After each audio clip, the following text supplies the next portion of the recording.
Welcome to day 2 of the World Conference Korea. I hope you all agree with me that it was a fantastic day yesterday. Well, today just gets even better. We have a very distinguished panel for the plenary session this morning.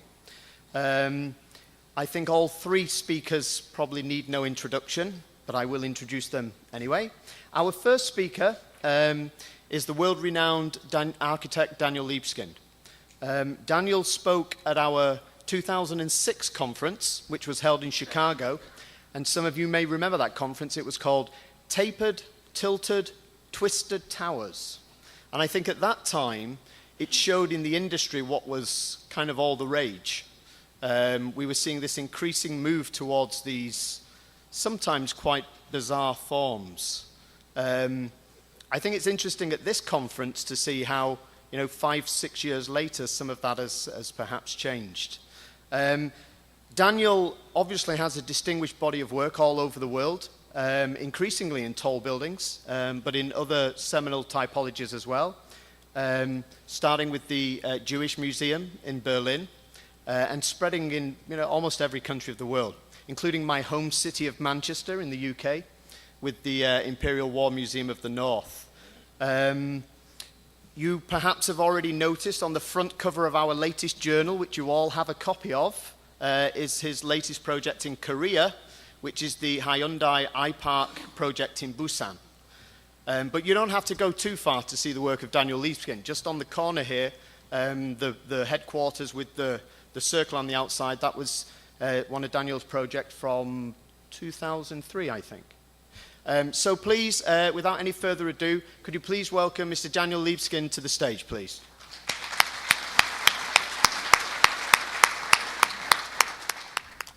Delighted to be here. I love being in Korea, and this is a place that has produced so many great ideas and a very dynamic, creative people. So I always feel privileged in being here and also having a chance to work here. Let me just briefly tell you some things that I've been thinking about. We all know that architecture is a language, especially when it comes to cultural buildings. We know that they communicate many things to the audiences, to people. But I believe the same thing goes for example, tall buildings. They also are a language that has to deal not only with the technical challenges, which of course exist, but a language which is not only intellectual but emotional, because it engages the public in new desires and new ways of understanding their own cities. And of course, in such using this language to tell a story is really taking the cultural impetus that we always have taken for granted in cultural buildings and translating it into residential and office buildings. So in Reflections at Keppel Bay, Singapore, I drew this seemingly innocuous little sketch, but I was wondering what it could be to create buildings which are not just shapes, external shapes, but truly bring living into another spatial directions, and which produce really large-scale a city that is, of course, sustainable and environmentally responsive. Now, the word sustainability, probably the most important word in the 21st century. But to me, sustainability goes far beyond the technical impetus that is needed to produce it. It has to have a culturally sustainable spiritual idea that buildings really are more than what they seem to be. They have to aspire to something greater in the landscape and in the experience of people. And this is just part of the Reflections at Keppel Bay ground plan, which was, of course, on a bay which was really not built upon. There were some sort of canals there, but the idea was how to activate really a city and use the large components of buildings. We have 6 major towers, but also low-scale buildings, so about 12 stories high, to create a neighborhood that really allows access to the waterfront and creates really a complex environment that gives a spatial expression really to a very vivid city. You can see here that these are not extruded buildings. They're tall, but they're not extruded, and this is not just playing with a game of shapes. From the very beginning in this project, I thought, how does it feel when each unit is independent of the unit below it and above it?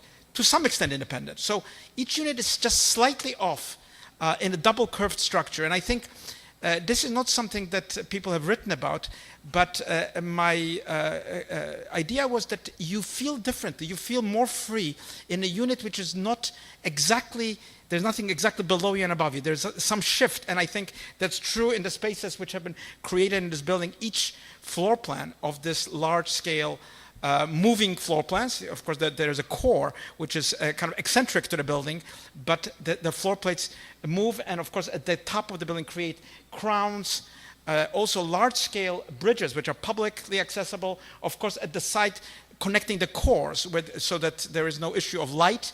The light is perfect for all the kitchens on this side because the core connections are there. And of course, to create a really vibrant composition using spatial devices, environmental devices, landscape, clubhouses, social spaces to really create something that is a spectacular place to live. And I have to tell you, this is interesting that at some point of working on this project, of course, the developers decided it was a little bit, let's value engineer it. So we value engineered it to contain one large curve and a straight back. Now the agency, the planning agency of Singapore, when we went back to it, said, you know, we were able to give these buildings 1/3 more height because we liked the form, that the form was not simply just a large building, but had a connectivity to the tropical life of Singapore. So actually the planning agency insisted, and the developers very quickly did go back to the original scheme, which is these doubly curved towers. And you can see that they rise, and that there is a kind of a compositional logic between what happens on the ground level. And I think that's important when it comes to tall buildings, that it's not just, you know, how big they are, but how do they mediate to the ground buildings? How do they relate themselves to lower buildings? And how do they create an expressive environment that is good not only for the people in the towers, but the people who are also in the streets on the bay? And I think you can see with this pixelated notion of the buildings themselves, the luminosity, the changes of color, the crowns of the buildings, which really will become very, very green. This is just, they're almost finished, they're not completely finished. I think there will be a kind of new vistas from Mount Faber, from the downtown. This is, of course, easily accessible public transport to the center of Singapore. So it really has recreated, in a sense, what a residential neighborhood in the 21st century can be. And we were lucky enough that our clients asked us to do another large project just next to the site, which also has about 24 buildings. They are lower scale, they are kind of mid-rise buildings. But again, I think the viability of neighborhoods, I think, depends on their treatment as cultural works and not merely as residential neighborhoods. In Busan, in the Unang Hyundai Park, from these early perspectives, again, a very economical footprint. How do you create variety, and how do you create good units, given the tightness of the site? And of course, we have some office buildings, a hotel, but you will notice that really the idea of bringing that complex ground plan into the lobbies, into the buildings, even onto the elevations of the buildings was part of the idea of the building. And you can see that the plan is rather unusual. It has that L-shaped core with about 17, I believe, elevators, and it produces about 10 different units of various shapes, which actually give a vantage point, a uniqueness in the plan to a kind of sculptural form, and create I think, a civic space, or I should say a neighborhood that has an identity to it in terms of how these large buildings impact the ground. And you can see the connections of the underground, the smaller office buildings, the tower is about 300 meters. And of course, it's always how, in my view, how does a person feel? Not through just looking at the tops of buildings, but how is it being in the center of the neighborhood? How do you align the buildings towards light? How do you work with wind so that you don't create wind tunnels? How do you orient the buildings in terms of their most sustainable position in space? And how do you clad the buildings in ways? These are, of course, concrete buildings, as was except for the office buildings, which are steel. And I think you can see really a new ambition here on this beautiful tip of Busan, which is one of the most beautiful really spaces in the world, overlooking sort of going towards Jeju Island, and you feel the Sea of Japan. Something very dramatic, other than just this kind of formula of the quadrilateral, rectangular plan. So the plan, which is a combination of both curves and straight lines, L shapes and other kind of units, is producing, I think, identity for people who are living there. And of course, on the facades, on the spandrels, we have also a kind of a frit, a coloration, which is not always obvious, depending on the angle of light, enlivens the buildings, and the hotel is now under construction. Again, I think something that really embodies the ambition of Busan and this particular waterfront as a world city, as a world place. I had a good chance to work on a building in a country that I was born in. I was born in Poland, and I was born. I lived there, still under the communist, totalitarian government. And that palace on the left, the Stalin gift to oppress the Polish people, I knew it as a child, and it was always just the tallest building there, and everybody knew it, and everybody hated it because it represented oppression.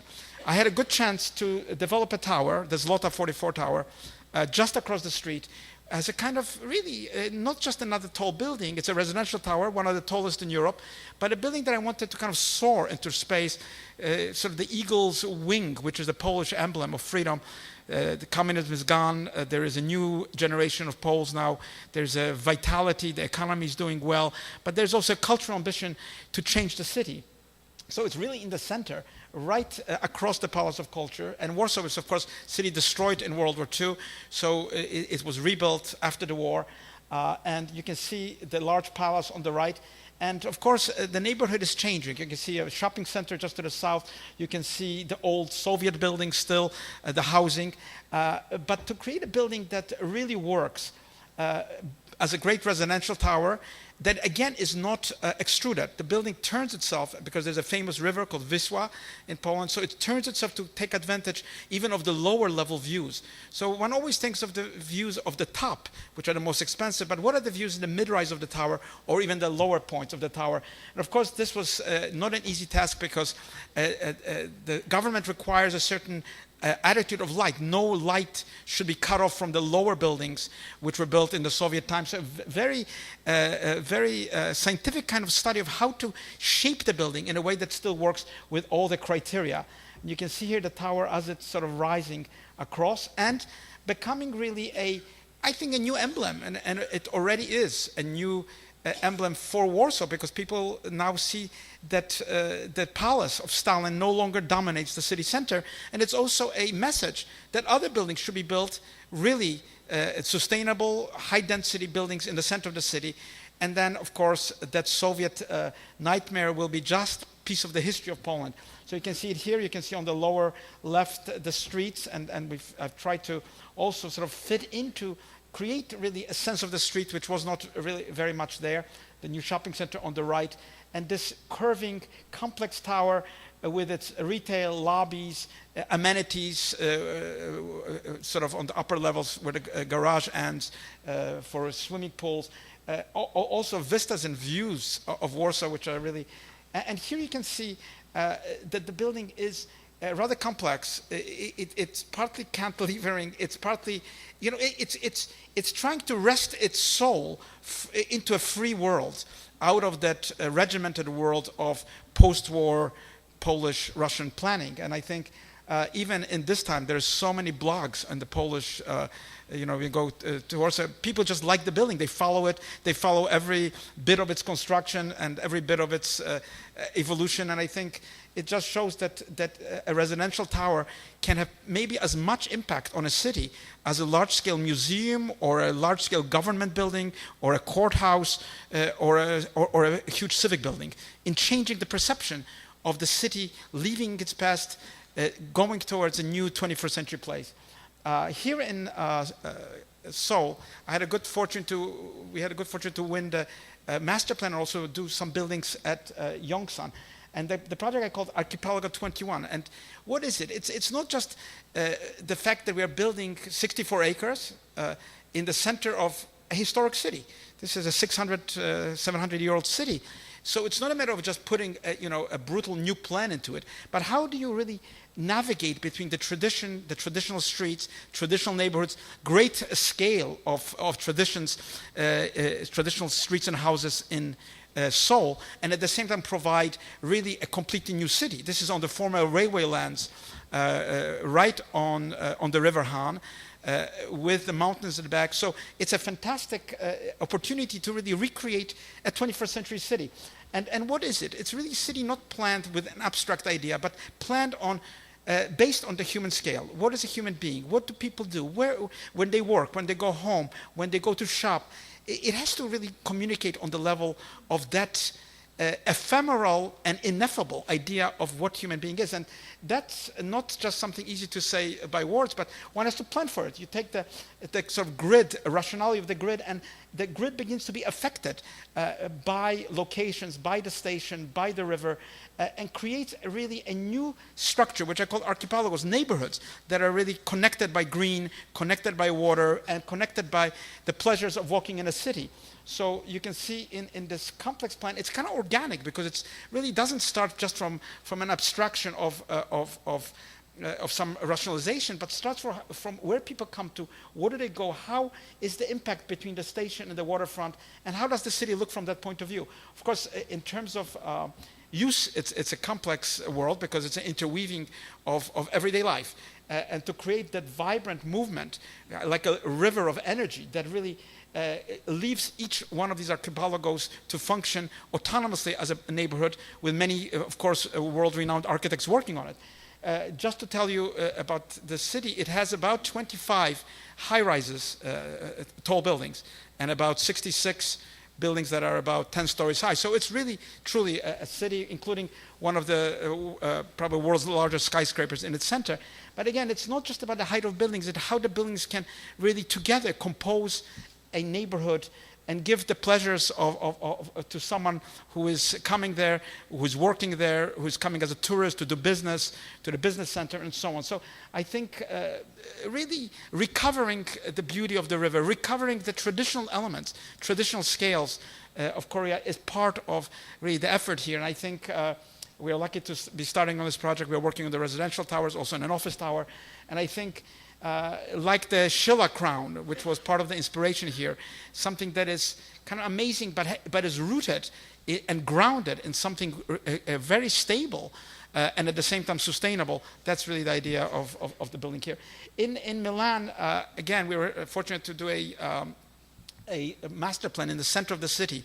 It's a beautiful city, very historical. This used to be the fairgrounds, and the fairgrounds moved out to the suburbs. So my idea was to create, again, neighborhoods with different architects. And I'm working with Arata Isozaki, Zaha Hadid, others who are doing pieces of it. But the master plan is to create a great green piazza in the center of a city that really doesn't have very many piazzas. And my part here is a residential, large-scale, high-density residential complex, which, again, has to be economical, has to be profitable, but also has to offer something completely new in Milan. Apartments that have light on all sides, large-scale balconies on which you can eat, a kind of grandeur of civic green space.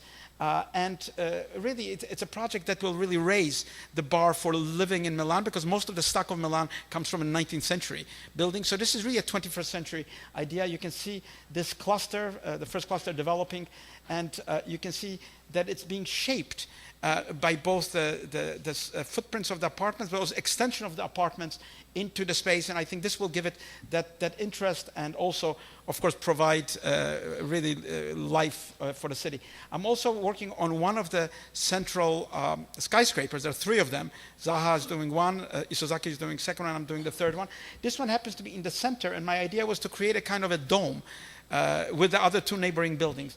It's a building with, which is ambitious, but actually uses rather standard ideas of how to stabilize a building of this sort, and how to provide the proper floor space ratio, the kind of compactness of the plan, and so on. And I think, again, it's a building that does have relationship to the historical buildings of Milan, because really one can plan anything and think of anything, but in a historical city like Seoul, like Milan, I think the buildings have to be tied to a tradition of those cities. And this building definitely relates to Ernesto Rogers, to the Pirelli building by Gio Ponti, buildings that are famous in the time.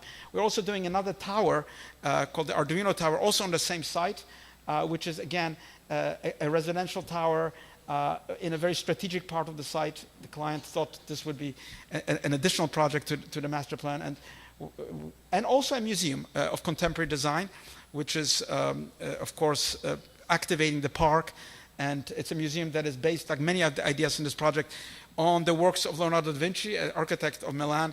In this case, it's an extension of his idea of the human figure inscribed in a circle and a square into the third dimension. And it's a museum that will complement really a neighborhood. So we have culture, we have retail, we have a park, we have a new piazza, we have new subway connections, making a very attractive new neighborhood only 10 minutes from the Duomo, and showing that modern architecture, contemporary architecture, belongs also in historical cities. That's one of the ways historical cities can compete with other historical cities, whether they're London, Paris, Frankfurt, and I think Milan is certainly one of those cities. And we're lucky also to be working in Rome on a project of a similar scale, how to bring new things to an ancient and very famous city. One Madison Avenue in New York, it's a project that is in the works. The developers are a little slow, but I think it will be built. It's a sustainable project because it's standing on a base of an existing tower, One Madison Park. Very famous tower on the left. The old tower was one of the most expensive buildings ever built in New York back at the turn of the century. And this is standing using the footprint and the base of that tower through mega columns to really connect itself. Now, to create a tower, you can see there in New York, not just as a stick, but a sustainable tower where every piece of the tower is a kind of a penthouse idea, that even when you're low, you have access to gardens, and you have access to a kind of permeability of the city in all four directions. By the way, the tower comes down all the way into the subway. And one of the ways that developers are able to do this tower is that they are also renovating the subways. So that's a very good example of sustainability, that you can build on top of an existing building, go through an existing building with columns, go all the way into the subway system, and also have an impact on improving the lives of commuters. So there it is. It's one of the taller residential towers, and it's carved out in a kind of spiral form with gardens so that every apartment has access to these gardens. And here structure, you can see that it has the columns which branch out and kind of open the tower. I think it's very important that the tower isn't just introverted, but has something to offer to the city. And I think a tower that will have its own special identity, whether it's during the day, at night, because you can see through it, not only because it's made of glass, but because it has those gardens which cut the view out and frame particular pieces of New York in it. And now, of course, to Memory Foundations, which is a project I've been working since 2002. Just this September 11th, we were with the two presidents, the mayor, many governors, at the opening of the memorial in New York. And I just juxtapose these two pictures always because September 11, 2001, on the left was my first building open. The Jewish Museum of Berlin opened its doors, 9/11/2001.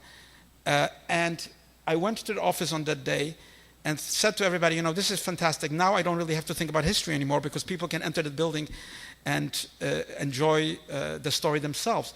And of course, at 2:30 afternoon, Berlin time, we saw those attacks on television, and the doors of the Jewish Museum closed for the next 3 days. There was such an uncertainty, and I suddenly realized that history is really intertwined. It's always interconnected. You can never say a piece of history is over. History is always ongoing.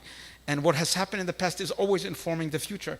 So truly, when I started on this master plan, because I'm the master planner of the site, I thought, what could happen on this site? What is the memory, and how could we use the memory as a foundation for New York, knowing that there will be very large-scale buildings on the site? There was much dissension in the beginning. There were people who did not want tall buildings at all on this site, including the then mayor of New York, wanted only low buildings. There were people who wanted to leave the memorial as it was. Others didn't want any memorial, wanted a very small memorial. Well, in my plan, I made two decisions. Number one, don't build anywhere where people perished, because it's not any longer just a piece of real estate. So out of the 16 acres, it's a very small site in the center of New York, about half of the site I did not use to build anything, which is very difficult when you still have 10 million square feet of office space to build, another 5 million square feet of infrastructure, culture, path trains. So using about half the site, and in this early sketch, I was interested to bring symbols of America, symbols that really are part of what this site means, which is the Statue of Liberty, which is 1776, which is the light of the day. Those are elements that are not extra elements. And it's really when I went down to this low point of the site, the bedrock, that I realized how important this bedrock has to be for the experience of the site in the future. And of course I discovered this amazing wall, which we all saw, that slurry wall, that retaining wall, that sort of stood as a witness to that attack. Also an amazing piece of construction that withheld, had it collapsed, that the water of the Hudson would have flooded all the subways. So how to deal with this site, given that it is a very complicated site, and I don't show this for a piece of vanity, but I want to show you how political this site is, because it has already had 4 governors in it. It has had 2 presidents. It has had a mayor of New York, is still there, but on his way out. 4 heads of the Port Authority, families of the victims, with changing members of families taking part. The Port Authority itself, which is a gigantic organization. So to create a plan that means something, you have to be able to bring many interests together. And this is not a special zone. This is a site that's working in the middle of New York, in part of the marketplace of New York. So how do you bring unanimity when there's so many conflicting interests? And I think that's the function of the plan, of the master plan, to create a place, a civic, open neighborhood, open piazza, the largest that has ever been created in Lower Manhattan, to create a memorial, which I thought was very important, that isn't just two-dimensional but goes all the way down to bedrock, to create really the necessary towers, the 5 towers, which you can see cascading down from tower number 1, what was called Freedom Tower, to tower number 5, in a kind of embrace in the periphery of the site, giving light to the site, but also referring to the torch in Lady Liberty Center just to the south, and creating really a new neighborhood, open to the Hudson River rather than towards Wall Street, where they have so many tall buildings and dark streets. So that's really the sort of the original plan, and you can see what a leap, quantum leap it is in terms of height of buildings. And another idea was to use buildings as elements of a composition. It's a kind of musical idea. Use the buildings not just for themselves, and they are by different very good architects, but use them together to create a greater statement that together they will make when they are built. And here is the master plan. You can see that it has several features, which I'll go into, but it's also connected to other neighborhoods, not a standalone site. Chinatown, Tribeca, Battery Park City, Wall Street. These are all neighborhoods that suffered immensely during that attack, and it's really how to tie that site. So very important is the slurry wall and the bedrock. And that's my first sort of drawing, that the slurry walls should be kept, and the footprints should be kept. And of course, it's only when one really descends to that slurry wall, which is now part of the museum, does one really get the scale of what it means to build from the bedrock all the way to the apogee of the sky. I think an important experience for visitors, and of course, it's not that this wall, it was a piece of really difficult engineering to have a foundation which is not really covered. And I insisted, and I was lucky that all the space between the memorial and the bedrock is open. This was a space very useful for Port Authority infrastructure, very useful for parking, very useful for many things, to really maintain it as a public space. From the left, which is my first rendering, 2002, to the right, which is the latest rendering, pretty close. Of course, as a master planner, my interest is in the public space, in how to create space between the buildings, and what are the proportions of buildings, what is the character of buildings. And that's really what it is. And I just want to remind you that it's not an empty site. We have many, many levels of functions underground, very complex. You know that the path trains are running there, subway trains are running. So it's not just an open site. It's a piece of machinery. And of course, the memorial site itself, a big civic plaza. Michael Arad did the memorial, very beautiful memorial. But I just wanted to share with you, because I proposed the waterfalls very early on. And there was such a scandal in the New York papers that how absurd to have large-scale waterfalls in the middle of New York. You see this article, waterfall at the WTC question, and the article goes on to say that it's kind of impossible, but they're beautiful. My idea was that the waterfalls would screen the busy sounds, create an intimacy for people who are at the memorial, and make it possible that people can have fun there while allowing others to grieve and be serious. So it's a very important urban element. And of course, the Wedge of Light, another space, extra space, which I introduced as the entrance from Wall Street. It's determined by the two times of the attack. 8:46 a.m. when the first tower was struck. It shapes the northeastern part of the site, and southeastern part is the 1028 line when the second tower collapsed. So that's a place. You can see that wedge. It's by the way the size of San Marco in scale. That's that extra public space, and the central skylight of Calatravas terminal is really on that line. I think it's going to be very dramatic, and it's a memorial in the light of New York. Of course, the tower. I thought 1776 was important because it's not just the tower that will be the tallest in New York. It should never really be surpassed in its meaning. The date of the Declaration of Independence.